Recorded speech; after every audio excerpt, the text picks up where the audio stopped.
7월 16일 목요일 오늘 만나 말씀은 이사야 1장 16절에서 18절까지 말씀입니다. 너희는 씻어라, 스스로 정결하게 하여라. 내가 보는 앞에서 너희의 악한 행실을 버려라. 악한 일을 그치고 옳은 일을 하는 것을 배워라. 정의를 찾아라. 억압받는 사람을 도와주어라. 고아의 송사를 변호하여 주고 과부의 송사를 변론하여 주어라. 주님께서 말씀하신다. 오너라, 우리가 서로 변론하자. 너희의 죄가 주홍빛과 같다 하여도 눈과 같이 희어질 것이며 진홍빛과 같이 붉어도 양털과 같이 희어질 것이다. 아멘. 오늘 만나러 만나주시는 하나님을 기대합니다. 오늘부터 이사야서를 함께 묵상하게 됩니다. 이사야서는 하나님의 거룩하심과 공의, 죄에 대한 심판, 그리고 메시아를 통한 회복의 소망을 함께 선포하는 예언서입니다. 이 말씀을 통해 우리는 하나님께서 어떤 분이신지, 그리고 우리는 하나님의 백성으로 어떻게 살아가야 하는지를 배우게 됩니다. 오늘은 특별히 예배에 대한 하나님의 마음을 함께 살펴보고자 합니다. 이사야 1장은 하나님께서 이스라엘 백성을 꾸짖으시는 내용입니다. 사회적인 불의와 함께 제사와 절기를 역겨워하시는 하나님의 탄식을 보게 됩니다. 그래서 오늘 본문인 16, 17절에서 하나님께서는 백성들에게 악한 일을 그치고 돌이켜 옳은 일을 하라고 하십니다. 이 흐름을 보게 되면 우리는 예배와 삶에 대해서 이런 이해를 갖게 됩니다. 예배보다는 바른 삶이 중요하다. 물론 예배자로서의 바른 삶에 대한 강조는 아무리 해도 지나치지 않습니다. 그런데 이번에 말씀을 묵상하면서 이런 질문이 들었습니다. 정말 하나님은 제사 자체를 싫어하셨을까요? 예배는 삶에 아무런 영향을 미치지 못하는 자리인가요?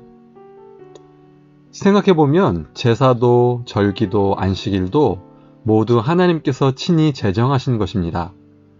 그렇다면 제사와 절기 그 자체가 문제는 아닙니다.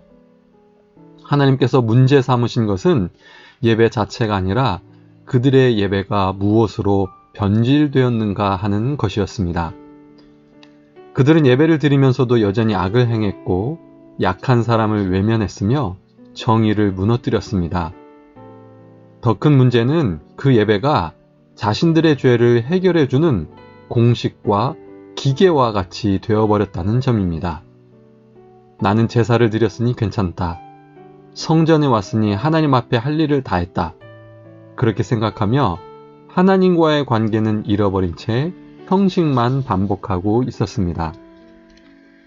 이런 중대한 잘못과 변질 가운데 소망이 없는 백성들 가운데 하나님께서는 어떤 말씀을 하십니까? 하나님은 18절에서 이렇게 말씀하십니다. 오너라, 우리가 서로 변론하자. 여기서 변론하자는 히브리어 야카흐입니다. 이 말은 논쟁하고 말다툼하자는 의미가 아닙니다. 오늘 본문에서는 서로 마주 앉아 진실을 드러내고 관계를 회복하자는 초청으로 다가옵니다. 이런 의미에서 예배는 하나님과의 만남이며 대화라는 것을 확인하게 됩니다. 더욱 놀라운 것은 이 초청을 하나님께서 먼저 하신다는 것입니다. 이스라엘은 죄를 감춘 채 예배하고 있었지만 하나님께서는 이 관계를 끝내버리지 않습니다. 오히려 내 앞으로 다시 오너라. 죄를 숨기지 말고 나와 대화하자고 부르십니다. 그리고 이어서 이렇게 약속하십니다. 너희 죄가 주홍 같을지라도 눈과 같이 희어질 것이요 진홍같이 붉을지라도 양털같이 될 것이다. 사랑하는 성도 여러분, 예배는 해야 할 의무사항들을 완료하면 죄 용서가 기계적으로 주어지는 장치나 형식이 아닙니다.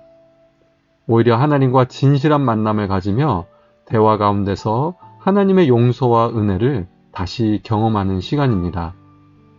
그런 예배를 드릴 때 우리의 선행은 자기 의의를 쌓기 위한 노력이 아니라 용서받은 은혜에 대한 감사의 열매가 됩니다.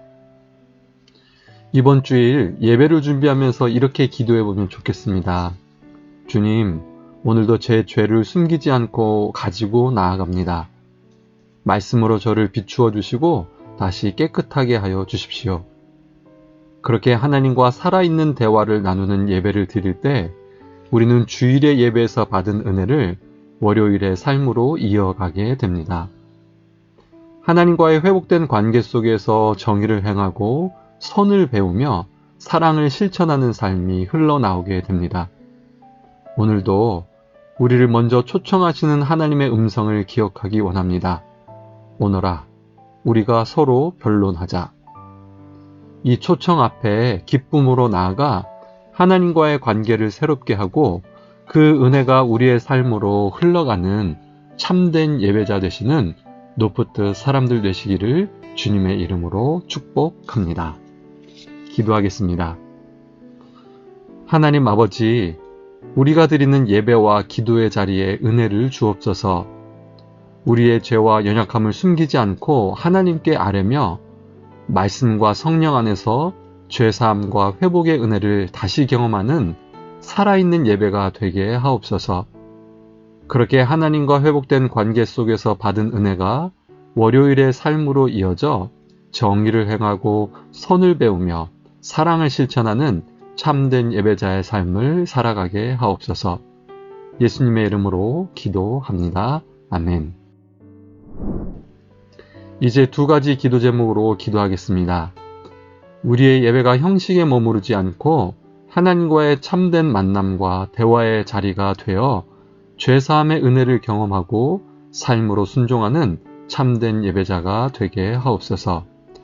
사회선교와 환경선교를 위해 기도합니다.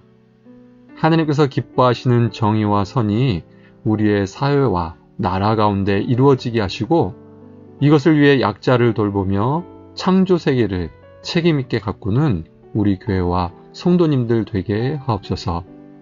이 기도 제목으로 기도하신 후에 개인 기도 하겠습니다.